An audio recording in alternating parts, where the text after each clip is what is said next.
Hello everyone, good morning. कैसे हैं आप लोग? आज हम लोग इलेक्ट्रोकेमिस्ट्री का लेक्चर नंबर 8 स्टार्ट करेंगे। ठीक है, पीछे 7 लेक्चर पढ़ चुके हैं हम लोग। लास्ट क्लास में जो लेक्चर नंबर 7 में इलेक्ट्रोलिटिक सेल पढ़ा था, ठीक है, तो उसी के आगे आज हम लोग इलेक्ट्रोकेमिस्ट्री स्टार्ट कर रहे हैं। लेक्चर नंबर 7 जो हमारा टॉपिक है इलेक्ट्रोलिटिक कंडक्टेंस। ठीक है, तो इलेक्ट्रोलिटिक कंडक्टेंस, रेसिस्टेंस, कंडक्टिविटी, ठीक है, molar conductivity, equivalent molar conductivity, बहुत सारे टॉपिक आएंगे आगे जिसको हम लोग पढ़ेंगे। तो आज का हमारा जो सबसे पहला टॉपिक है इलेक्ट्रोलिटिक कंडक्टेंस है। क्या है? Electrolytic conductance. तो इलेक्ट्रोलिटिक कंडक्टेंस में पहला टॉपिक दिया गया है इसमें कि मेटालिक कंडक्टर्स और इलेक्ट्रोलिटिक कंडक्टर्स, इसके बीच में डिफरेंस पढ़ेंगे हम। सबसे पहले क्या पढ़ेंगे? डिफरेंस। क्या डिफरेंस होता है metallic conductors and electrolytic conductors में। तो हमने इसको कुछ पॉइंट यहाँ पे मेंशन किया है। तो सबसे पहले क्या ध्यान देंगे आप? मेटालिक कंडक्टर्स और इलेक्ट्रोलिटिक कंडक्टर्स के डिफरेंस। तो फर्स्ट पॉइंट हम लोग देखते हैं क्या है कि current flow due to flow of electrons. Metallic conductors में क्या होता है? जो करंट फ्लो करता है due to flow of electrons. यहां पे जो है इलेक्ट्रॉन्स क्या होते हैं? फ्लो करते हैं। जैसे ये मेटल है, क्या है? मेटल रॉड है, ठीक। तो ये मेटल है, यहां पे इलेक्ट्रॉन्स क्या होते हैं? प्रेजेंट होते हैं। इलेक्ट्रॉन्स प्रेजेंट होते हैं। तो फ्लो ऑफ इलेक्ट्रॉन्स क्या होता है? Flow of electrons. Current flow करेगा कब? Due to flow of electrons. Second point क्या है? Electrolytic conductors. इलेक्ट्रोलिटिक कंडक्टर्स में क्या है कि current flow due to flow of ions. यहां पे क्या होता है? Flow of ions. आयंस दो होते हैं, एक होता है पॉजिटिव, एक होता है निगेटिव, जिसको बोलते हैं हम लोग कैटायन, और दूसरा क्या होता है? एनायंस। क्योंकि ये इलेक्ट्रोलाइट होता है। क्या होता है? इलेक्ट्रोलाइट। तो इलेक्ट्रोलाइट में जो करंट फ्लो करेगा due to flow of ions, और यहां पे flow of electron. Second point, no chemical decomposition of substance by passing current.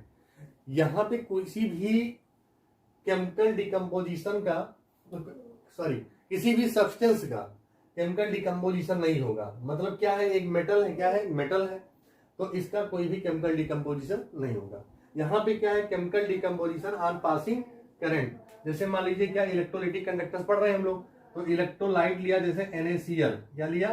NaCl aqueous form में है। तो यहाँ पे इलेक्ट्रिक करंट जब पास हुआ तो ये क्या हुआ? डिसोसिएट हो गया, Na plus plus Cl minus में। इसमें गया Na plus plus Cl minus में चला गया। तो इसका क्या हो? ये एक केमिकल सब्सटेंस है। क्या है? केमिकल सब्सटेंस है। तो इसका क्या हुआ? डिकम्पोजिशन होगा, ये डिसोसिएट हो गया सोडियम प्लस क्लोराइड आयंस में। नेक्स्ट पॉइंट यहां पे third, resistance due to collisions with kernel. Due to collisions with kernel मतलब यहां पे जो रेसिस्टेंस होता है due to collisions with kernel, मतलब आपस में टकराव होता है कर्नल का। ये क्या है कर्नल? जैसे यहां पे मेटल होता है, जैसे ये मेटल रॉड है, तो इसको सपोज करिए, इसे मान लिया हमने आयरन है। क्या है? आयरन। तो यहाँ पे आयरन के बहुत सारे आइटम होंगे। ऐसा तो है नहीं कि सिर्फ एक ही आइटम से ये आयरन बना है, ब्लॉक पूरा।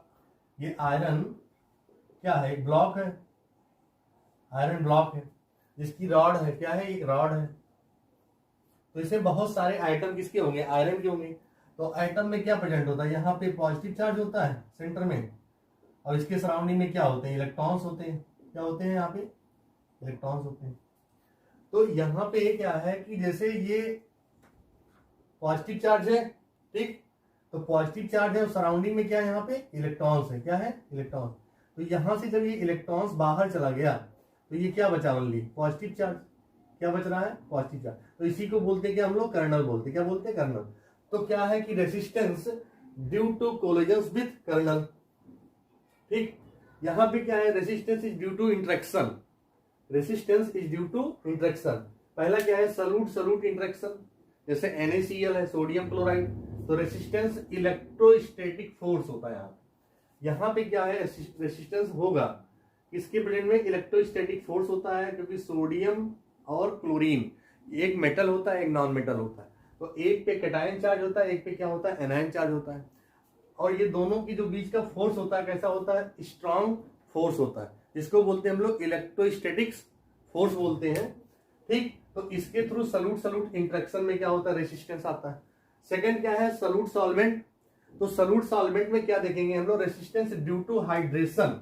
ड्यू टू हाइड्रेशन मतलब जब सल्यूट को वाटर में डालते हैं हम लोग, क्या करेंगे, वाटर में डिजॉल्व होता है, तो वहां पे क्या होता है, हाइड्रेशन होता है, तो जिससे सल्यूट और सॉल्वेंट में क्या होता है, रेसिस्टेंस प्रेजेंट होता है। नेक्स्ट है सॉल्वेंट सॉल्वेंट। तो सॉल्वेंट सॉल्वेंट में क्या होता है, resistance due to viscous force. ध्यान देना, due to viscous force. Viscous force किसके बीच में होता है, फिजिक्स में पढ़े होंगे आप बहुत अच्छे से। विस्कस फोर्स लगता है लिक्विड में, किसमें होता है, लिक्विड में होता है। तो लिक्विड की जो लेयर होती है वो लेयर आपस में, जैसे ये लिक्विड है,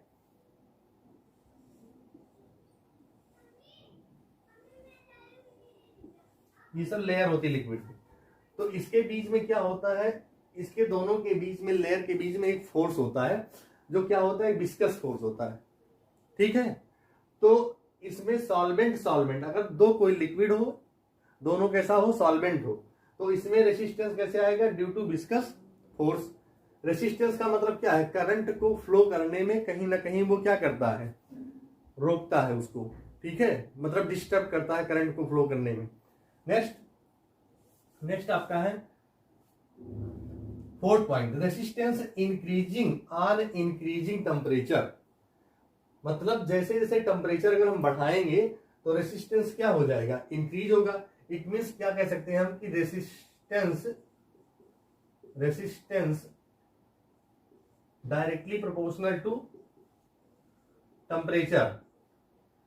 resistance directly proportional to temperature मतलब जब टेम्परेचर यहां पे क्या होगा, टेम्परेचर अगर इंक्रीज होगा, टेम्परेचर क्या होगा, इंक्रीज होगा, तो इसके साथ साथ रेसिस्टेंस भी क्या होगा, रेसिस्टेंस भी इंक्रीज कर जाएगा। एक दूसरे के क्या है, डायरेक्टली प्रोपोर्शनल है। और अगर टेम्परेचर यहां पे डिक्रीज हुआ तो साथ में रेसिस्टेंस भी क्या हो जाएगा, डिक्रीज कर जाएगा। तो resistance is increasing on increasing temperature, एक दूसरे के डायरेक्टली प्रोपोर्शनल। यहां पे देखिए इलेक्ट्रोलिटिक कंडक्टर्स में क्या है, resistance decreases on increasing temperature. मतलब अगर रेसिस्टेंस क्या हो रहा है, यहाँ पे डिक्रीज हो रहा है, अगर हम टेम्परेचर को क्या करते हैं, इंक्रीज करते हैं, temperature increases due to weak interaction. तो हम ये कह सकते हैं कि resistance is inversely proportional to temperature. Resistance is inversely proportional to temperature, एक दूसरे के क्या है, इनवर्सली प्रोपोर्शनल है। तो ये जो हमारे फोर्थ डिफरेंस थे दोनों के बीच का, ये बहुत ही इंपॉर्टेंट है, जो बोर्ड में भी आता है, कंपटीशन में भी आता है। ठीक है, तो इसे आप लोग नोट कर लीजिए, मेटेलिक कंडक्टर्स और इलेक्ट्रोलिटिक कंडक्टर्स के बीच का डिफरेंस। इसके बाद में कुछ टर्म्स हैं इलेक्ट्रोलिटिक कंडक्टर्स के, जो हम आगे नोट करते हैं, पढ़ते हैं। पहले इसको आप क्या करेंगे, नोट कर लीजिए। अब देखिए यहां पे क्या है, some general terms of electrolytic conductance. ठीक, तो हम लोग इलेक्ट्रोलिटिक कंडक्टेंस की टॉपिक पढ़ रहे थे, तो जिसमें पहले हमने पढ़ा metallic conductors and electrolytic conductor के डिफरेंस पढ़ लिया। अब क्या है, यहाँ पे कुछ इसके जनरल टर्म्स है, some general terms of electrolytic conductance. ठीक, पहला क्या है, इसमें रेसिस्टेंस है। क्या वर्ड आएंगे इसमें, बहुत सारे वर्ड यूज होंगे। तो पहला क्या है, रेसिस्टेंस, जिसको आर से रिप्रेजेंट करते हैं हम लोग। इसकी यूनिट होती है क्या, ओम होती है। क्या यूनिट होती है इसकी, ओम। दूसरा क्या है, कंडक्टेंस है। कंडक्टेंस सी से रिप्रेजेंट करते हैं, जिसको लिखते हैं 1/R। आर क्या है, यहाँ पे रेसिस्टेंस है, जिसकी यूनिट क्या है, ओम, इनवर्स या मो या साइमंस। इसकी यूनिट ये है, इसको ओम है या मो लिख सकते हैं, या क्या लिख सकते हैं, साइमंस। ये तीनों इसकी क्या है, यूनिट है। नेक्स्ट आएगा आपका स्पेसिफिक रेसिस्टेंस, या इसी को बोलते हैं हम लोग रेसिस्टिविटी। क्या बोलेंगे, रेसिस्टिविटी, जिसको रिप्रेजेंट करते हैं हम लोग रो से। R इक्वल टू होता है rho L/A। R equal to, R क्या है यहाँ पे बताया गया, रेसिस्टेंस है, तो R इक्वल टू क्या होता है, रो L अपॉन A, और रो क्या है, स्पेसिफिक रेसिस्टेंस या रेसिस्टिविटी। अभी रेसिस्टिविटी आपको आगे डिफाइन करेंगे हम, ठीक। तो यहाँ पे क्या हो गया, रो इक्वल टू क्या हो गया, रो है रेसिस्टिविटी, तो रो इक्वल टू हो गया R A upon L, R A upon L हो गया, ठीक। तो जिसको लिखते हैं हम लोग ओम सेंटीमीटर, यूनिट इसकी होती है। आगे देखिए क्या है, आगे यहाँ पे दिया गया है रेसिस्टिविटी। अब देखिए यहाँ पे ये क्या है, मेटल रॉड है, क्या है, मेटल रॉड। तो मेटल रॉड का जो हम लोग एरिया निकालते हैं, ए क्या है, इसका एरिया है, जिसको बोलते हैं हम लोग cross section of area, cross section of area. और एल क्या है, लेंथ है बिटवीन, लेंथ ऑफ कंडक्टर्स, ये जो पूरा कंडक्टर्स है, क्या है, कंडक्टर्स, जिसको बोलते हैं मेटल रॉड, इसके बीच की क्या है, ये लेंथ है। समझ में आ रही बात, ये एक मेटल रॉड है, क्या है, मेटल रॉड। तो मेटल रॉड का ये जो ए और एल, ये जो एल और ए, ये रिप्रेजेंट क्या कर रहा है, एल क्या प्रेजेंट कर रहा है, लेंथ ऑफ कंडक्टर, और ए क्या है, क्रॉस सेक्शन ऑफ एरिया। ये मेटल रॉड का है रिप्रेजेंटेशन। दूसरा है, हम क्या लिख रहे हैं यहाँ पे, A and L for the electrolytic conductors. यहाँ पे क्या था, इलेक्ट्रोलिटिक कंडक्टर्स के लिए तो है, लेकिन ये मेटल रॉड के लिए, किसके लिए है, मेटल रॉड के लिए। अब यहाँ पे हम एक इलेक्ट्रोलाइट क्या लेंगे, यहाँ पे लिया ये एक इलेक्ट्रोलाइट है, इलेक्ट्रोलाइट,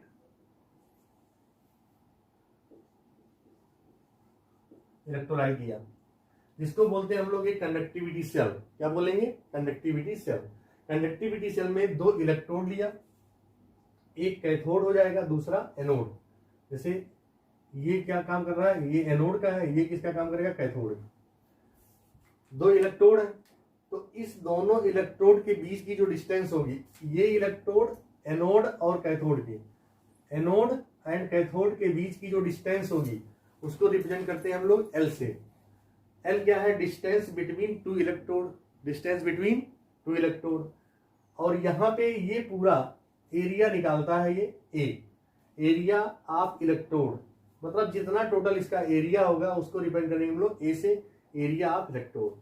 और ये इलेक्ट्रोलाइट है। अब cell constant L upon A क्या रिप्रेजेंट करता है, that is cell constant. Cell constant equal to होता है एल अपॉन ए, और इसकी यूनिट होती है सेंटीमीटर इनवर्स, सेंटीमीटर इनवर्स, ठीक। क्योंकि लेंथ है, तो लेंथ को हम लोग क्या ले रहे हैं यहाँ पे, सेंटीमीटर्स में, और यहाँ पे भी क्या है, एरिया भी क्या ले रहे हैं, सेंटीमीटर स्क्वायर। तो इससे ये रिप्रेजेंटेशन हो रहा है सेल कांस्टेंट, जिसकी यूनिट क्या आ रही है, सेंटीमीटर इनवर्स। तो ये कुछ जो है टर्म्स हैं, क्या है, some general terms of electrolytic conductor. तो इसे आप लोग नोट करिए, फिर आगे जो है हम इसके आगे टॉपिक करा रहे हैं, ठीक है। तो नेक्स्ट जनरल टर्म्स हमारा क्या है, रेसिस्टिविटी। क्या है, रेसिस्टिविटी। रेसिस्टिविटी क्या होती है, a measure of the resisting power of a specified material, specified material to the flow of an electric current, to the flow of an electric current.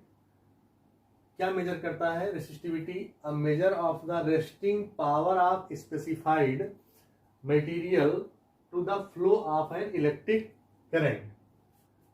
Rho equal to R A upon L.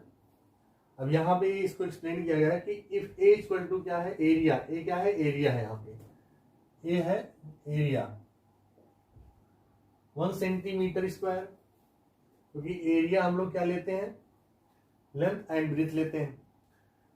और यहाँ पे क्या है, L है, L क्या है, distance between the two electrode, distance between two electrode, ये हो गया 1 सेंटीमीटर। कितना है, 1 सेंटीमीटर। तो volume of electrolyte, volume of electrolyte A into L, A into L, 1 centimetre square multiply 1 centimetre equal to कितना हो गया, 1 सेंटीमीटर क्यूब। तो 1 सेंटीमीटर क्यूब किसके इक्वल हो गया, 1 मिलीलीटर के, क्योंकि 1 सेंटीमीटर क्यूब किसके इक्वल हो गया, 1 मिलीलीटर। अब मिलीलीटर का जो यूज है कहाँ पे होगा? जब हम लोग कोई इलेक्ट्रोलाइट लेंगे, जब इलेक्ट्रोलिटिक सेल लेंगे। जैसे यहाँ पे रेसिस्टिविटी ऑफ एन इलेक्ट्रोलाइट, अब यहां बात हो रही है किसकी? रेसिस्टिविटी ऑफ एन इलेक्ट्रोलाइट की। इलेक्ट्रोलाइट में क्या होंगे? आयंस होंगे। तो resistance offered to all the ions, resistance offered to all the ions of that electrolyte present in 1 ml solution, present in 1 ml solution, 1 ml solution। एक में जैसे इसका एक एग्जाम्पल लिया गया, जैसे एक कोई ट्यूब बनाया गया जिसमें क्या है? कुछ इलेक्ट्रोलाइट है। क्या है? इलेक्ट्रोलाइट है। और इसका एरिया क्या है? 1 सेंटीमीटर स्क्वायर है, 1 सेंटीमीटर स्क्वायर, और इसकी लेंथ क्या है? 1 सेंटीमीटर। तो इसमें जो इलेक्ट्रोलाइट है, इलेक्ट्रोलाइट्स में क्या प्रेजेंट है? आयंस है। आयंस में पॉजिटिव एंड निगेटिव, ये दोनों आयंस है, कैटायन एंड एनायन। इसको बोलेंगे क्या हम लोग? Cation and anion. तो ये जो इलेक्ट्रोलाइट सोल्यूशन, इसमें जितने टोटल नंबर ऑफ आयंस हैं, इसमें 1 ml सोल्यूशन में, कितने में? 1 ml सोल्यूशन में total number of ions present in 1 ml of solution. तो इनका जितना जो रेसिस्टेंस होगा, इस आयंस का जो रेसिस्टेंस होगा, वो क्या बोलेंगे? उसको हम लोग रेसिस्टिविटी बोलेंगे। रेसिस्टिविटी ऑफ इलेक्ट्रोलाइट, मतलब रेसिस्टिविटी ऑफ इलेक्ट्रोलाइट किस पे डिपेंड कर रही है? Total number of ions present in 1 ml of solution. This resistance, the resistance of ions present in 1 ml of solution is called resistivity of electrolyte. फिर से समझिएगा बात को। टोटल नंबर ऑफ आयंस कितने, किसमें है? इन 1 ml of solution, in 1 ml of solution. तो हम ये कह सकते हैं कि the resistance of ions present in 1 ml of solution is called resistivity of electrolyte। ठीक है, तो इसको इस तरह से डिफाइन हम लोग करते हैं। सीधा सीधा ये कहेंगे कि 1 ml सोल्यूशन में जितने आयंस हैं, उनका जो रेसिस्टेंस होता है, उसी को हम लोग बोलते हैं रेसिस्टिविटी ऑफ इलेक्ट्रोलाइट। तो ये हमारा हो गया रेसिस्टिविटी। ठीक, इसे आप नोट करिए, फिर आगे हम जो है नेक्स्ट इसके टर्म्स बता रहे हैं। ठीक है, इसको नोट करिए। नेक्स्ट टर्म होगा क्या है? कंडक्टिविटी और स्पेसिफिक कंडक्टेंस। इसको रिप्रेजेंट करते हैं हम लोग कप्पा से। ये के की तरह ही होता है, जिसको रिप्रेजेंट करते हैं क्या? कप्पा से। जो होता है कंडक्टिविटी और स्पेसिफिक कंडक्टेंस, ये क्या होता है? कप्पा इक्वल टू 1/रो, जिसका मतलब होता है रो की वैल्यू क्या है? रो क्या है? रेसिस्टिविटी होती है। क्या होती है? रेसिस्टिविटी। तो 1/RA/L इक्वल टू क्या हो जाएगा? 1/R into L/A। तो कप्पा इक्वल टू क्या हो जाएगा finally? 1/R into L/A, 1/R into L/A, जहां पे R क्या है? रेसिस्टिविटी है। L क्या है? लेंथ बिटवीन द 2 इलेक्ट्रोड्स है। A क्या है? एरिया ऑफ इलेक्ट्रोड है, cross section area of electrode. क्या बताया गया है? कंडक्टिविटी को या स्पेसिफिक कंडक्टेंस को the universe of resistivity called conductivity. मतलब जो रेसिस्टिविटी है उसी का जस्ट यूनिवर्स हो जाए, अपोजिट हो जाए, उसे क्या बोलते हैं हम लोग? कंडक्टिविटी बोलेंगे। The universe of resistivity called conductivity. Kappa, conductance due to all the ions, conductance due to all the ions present in 1 centimetre cube या 1 ml of electrolytic solution. Kappa क्या है? Conductance due to all the ions present in 1 centimetre cube या 1 ml of electrolytic solution. Depend on concentration, और ये किस पे depend करता है? जो इलेक्ट्रोलिटिक सोल्यूशन होता है उसके कंसंट्रेशन पे डिपेंड करता है। ठीक है, जिसकी यूनिट क्या है? Unit of kappa ohm inverse या centimetre, ohm inverse, centimetre inverse या मो सेंटीमीटर इनवर्स या साइमन सेंटीमीटर इनवर्स। तो नेक्स्ट टर्म जो हमारा था ये था कंडक्टिविटी और स्पेसिफिक कंडक्टिविटी। तो conductivity is the just inverse of the resistivity. Okay, तो इसे नोट करिए आप, ठीक है। नेक्स्ट टर्म हम लोग देखते हैं।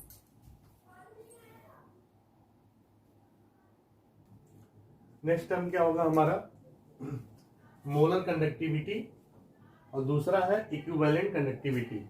दूसरा क्या होगा, इक्विवेलेंट कंडक्टिविटी, ठीक। तो मोलर कंडक्टिविटी जो है, मोलर कंडक्टिविटी इसको जो है हम लोग रिप्रेजेंट करते हैं किससे, लेमडा से। किससे, लेमडा से। ये कैपिटल लेमडा कैसा है, कैपिटल, एक तो लेमडा ये होता है और ये कौन सा लेमडा है, कैपिटल लेमडा। तो इसे रिप्रेजेंट करते हैं लेमडा से, और यम फार क्या है, मोलर। तो मोलर कंडक्टिविटी क्या होती है, conductance due to all the ions of that volume of electrolyte which contain 1 ml of electrolyte. पीछे डिस्कस कर चुके हैं हम लोग, 1 ml या 1 सेंटीमीटर क्यूब इक्वल टू किसकी होगा, 1 सेंटीमीटर क्यूब। तो क्या होता है molar conductivity, conductance due to all the ions of that volume of electrolyte which contain 1 mole of electrolyte. Molar conductivity equal to होता है कप्पा इंटू वॉल्यूम। वॉल्यूम क्या है, which contain 1 mole, which contain 1 mole electrolyte, 1 mole electrolyte. Kappa क्या represent कर रहा है यहाँ पे, कंडक्टिविटी बताता है, और ये क्या है, मोलर कंडक्टिविटी, ठीक। तो ये जो फार्मूला डेवलप हुआ यहाँ पे कहाँ से आया, मोलरिटी। मोलरिटी क्या होता है, molarity equal to mole of solute upon volume of solution in litre. तो यहाँ से इसको डेवलप करके लाया गया है, ठीक है। आप इस कॉन्सेप्ट को समझिए सिर्फ, और ज्यादा डिटेल में जाने की जरूरत नहीं है आपको। तो मोलर कंडक्टिविटी क्या होता है, kappa into 1000 upon M. M क्या है, मोलरिटी है, क्या है, मोलरिटी। तो कप्पा इक्वल टू जो होता है conductance into cell constant, kappa equal to conductance into cell constant. तो वहीं से इसकी यूनिट आ गई साइमन सेंटीमीटर स्क्वायर और मोल इनवर्स। ये यूनिट है किसकी, मोलर कंडक्टिविटी की। तो ये जो टर्म्स है हमारे मोलर कंडक्टिविटी से रिलेटेड है, ठीक। इसका मेन फार्मूला हमारा क्या है कि molar conductivity lambda M equal to kappa multiply 1000 upon M, where M equal to molarity. और मोलरिटी क्या होती है, number of moles of solute, number of moles of solute, number of moles of solute upon volume of solution in litre, ठीक। Next क्या है हमारा, equivalent conductivity, जिसको हम लोग लेमडा ई से रिप्रेजेंट करते हैं। कैपिटल लेमडा का मतलब क्या है यहाँ पे, और ई ये क्या रिप्रेजेंट कर रहा है, इक्विवेलेंट कंडक्टिविटी। इक्विवेलेंट कंडक्टिविटी क्या है, conductance due to all the ions, conductance due to all the ions present in that volume of solution, present in that volume of solution which contain 1 gram equivalent of electrolyte, 1 gram equivalent of electrolyte। यहां पे क्या है, यहां पे मोल की बात हुई थी, किसकी बात हुई थी, मोल की। तो मोल किसको रिप्रेजेंट कर रहा था, मोलरिटी को। यहां पे 1 ग्राम इक्विवेलेंट ऑफ इलेक्ट्रोलाइट की बात हो रही है। तो ग्राम इक्विवेलेंट कौन रिप्रेजेंट करता है, नॉर्मेलिटी। क्या बताता है, नॉर्मेलिटी को। तो molar equivalent conductivity equal to kappa into volume. तो वॉल्यूम में क्या है, which contain 1 gram equivalent of electrolyte, which contain 1 gram equivalent of electrolyte. और यहां पे क्या था, which contain 1 mole of electrolyte. तो दोनों में मेन डिफरेंस है, यहाँ पे मोलरिटी की बात हो रही है, यहाँ पे नॉर्मेलिटी की बात हो रही है। तो which contain 1 gram equivalent of electrolyte. और capital lambda E equal to क्या है, इक्विवेलेंट कंडक्टिविटी। तो यहां पर नॉर्मेलिटी का मतलब क्या होता है कि number of gram equivalent upon volume in litre. यहीं से फार्मूला डेवलप हो गया आपका, capital E equal to kappa multiply 1000 upon capital N, where N equal to क्या है, नॉर्मेलिटी, ठीक है। जिसकी यूनिट क्या दी गई है, Simon centimetre square equivalent inverse. तो इस तरह से ये जो है हमारे दो टॉपिक थे, एक था मोलर कंडक्टिविटी, दूसरा इक्विवेलेंट कंडक्टिविटी। इसे आप नोट कर लीजिए, ठीक है। देखिए जो टॉपिक हम लोगों ने पढ़ा है उससे रिलेटेड क्वेश्चन करते हैं। क्या है, फॉर 0.01 n, n क्या है, नॉर्मेलिटी, क्या है normality, NaCl solution, NaCl solution है जिसकी नॉर्मेलिटी 0.01 है। R इक्वल टू दिया है 200 ohm at 25 degree Celsius. If cell constant is unity, cell constant कितना है, 1 है, सेल कांस्टेंट है यहाँ पे 1 unit. Calculate equivalent conductivity, calculate equivalent conductivity. तो equivalent conductivity capital lambda E equal to होता है कप्पा इंटू 1000 अपान n। अब कप्पा क्या होता है, कप्पा इक्वल टू क्या होता है, कंडक्टेंस इंटू सेल कांस्टेंट। क्या होता है, कंडक्टेंस इंटू सेल कांस्टेंट। तो कंडक्टेंस क्या है, 1 upon R into L upon A, 1 upon R into L upon A होता है। तो कप्पा पहले क्या करेंगे, हमको ये निकालना होगा, हम इक्विवेलेंट कंडक्टिविटी निकालना है। क्या निकालना है, इक्विवेलेंट कंडक्टिविटी। तो कप्पा इक्वल टू होता है 1 अपान आर इंटू एल अपान ए, जहां पे यल अपान ए क्या है, सेल कांस्टेंट है, जिसकी वैल्यू कितनी दी गई है, यूनिटी 1 है, यूनिटी 1 दी गई। तो देखिए यहाँ पे क्या हो जाएगा, 1 अपान आर, तो ये हो जाएगा 1 अपान आर की वैल्यू कितनी दी गई, 200 मल्टीप्लाई एल अपान ए कितना है, 1 है। तो कितना हो जाएगा, ओवर आर क्या हो जाएगा, 200 होगा, कितना होगा 200। तो कप्पा की वैल्यू कितनी आ गई यहाँ पे, 200 आ गई। अब क्या करेंगे आगे, 1 अपान 200, इसको बोलेंगे हम 1 अपान 200, ये हमारी वैल्यू है कप्पा इक्वल टू 1 अपान 200। अब क्या n की वैल्यू ऑलरेडी दी गई है आपकी, क्या दी गई है, 0.01। तो फार्मूला लगा दो, आप क्या लगाओगे, मोलर कंडक्टिविटी, इस पे वैल्यू रख दो, इक्विवेलेंट कंडक्टिविटी इक्वल टू क्या हो जाएगा, कप्पा की वैल्यू रख दो 1 अपान 200 मल्टीप्लाई 1000 अपान कितना हो जाएगा, n की वैल्यू कितनी है, 0.01, ठीक। तो यहाँ पे जी पॉइंट हटेगा तो यहाँ पे 00 हट जाएगा, तो 2 का कितना हो जाएगा, 500। 2 से क्या कर दिया, 500, 1000 डिवाइड हो गया, इक्वल टू कितना आ गया, 500, क्या आया 500। और इसकी यूनिट क्या होती है, Simon centimetre, Simon centimetre square equivalent inverse, Simon centimetre square equivalent. तो इसका आ गया आंसर, इक्विवेलेंट कंडक्टिविटी जो आई 500 Simon centimetre square equivalent inverse. तो इस तरह से इसको जो है सॉल्व कर लिया ये क्वेश्चन, इसे नोट कर लीजिए। इसके बाद दूसरा क्वेश्चन कर लेते हैं हम लोग, ठीक है। सेकंड क्वेश्चन देखिए आप लोग, क्या है, फॉर अ डेसीमोलर, फॉर अ डेसीमोलर दिया गया है। तो फॉर अ डेसीमोलर के लिए क्या हो जाएगा, यहाँ पे n अपान 10 हो जाएगा, क्या हो जाएगा, n अपान 10 या 1 अपान 10 लिख सकते हैं इसको, ठीक है। ये हो जाएगा for a decimolar. Solution resistance of electrolyte is 3.2 ohm if distance between electrode is, electrode के बीच की जो डिस्टेंस है जिसे हम लोग बोलते हैं क्या, L बोलते हैं, क्या बोलते हैं L, 1.8 सेंटीमीटर दिया गया है। And area of electrode is 5.4 centimetre, area of electrode is 5.4 centimetre. Calculate, पहला क्या निकालना आपको, सेल कांस्टेंट, दूसरा निकालना है स्पेसिफिक कंडक्टिविटी कप्पा, और तीसरा निकालना है इक्विवेलेंट कंडक्टिविटी। तो सबसे पहले क्या निकालेंगे हम लोग, सेल कांस्टेंट निकालेंगे। सेल कांस्टेंट L की वैल्यू क्या दी गई है, distance between the electrode is 1.8 centimetre, तो यहां पे आप सबसे पहले निकालेंगे इसका सोल्यूशन।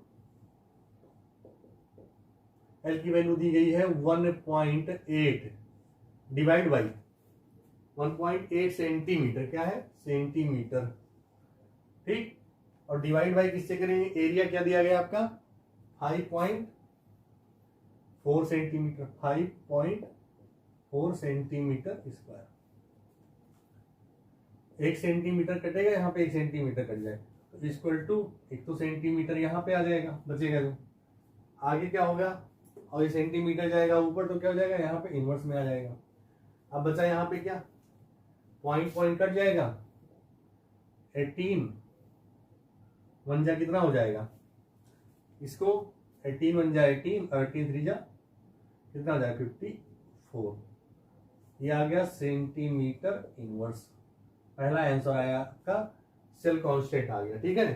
इसको सॉल्व करेंगे अगर आप तो 0 पॉइंट कितना आ जाएगा 0.33 सेंटीमीटर इनवर्स, ठीक, ये आ गया सेल कांस्टेंट। अब दूसरा देखिए स्पेसिफिक कंडक्टिविटी है। स्पेसिफिक कंडक्टिविटी क्या होती है, कप्पा इक्वल टू होता है कंडक्टेंस इंटू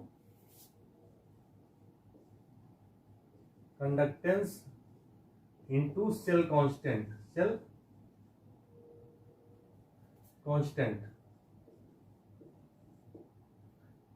इंटू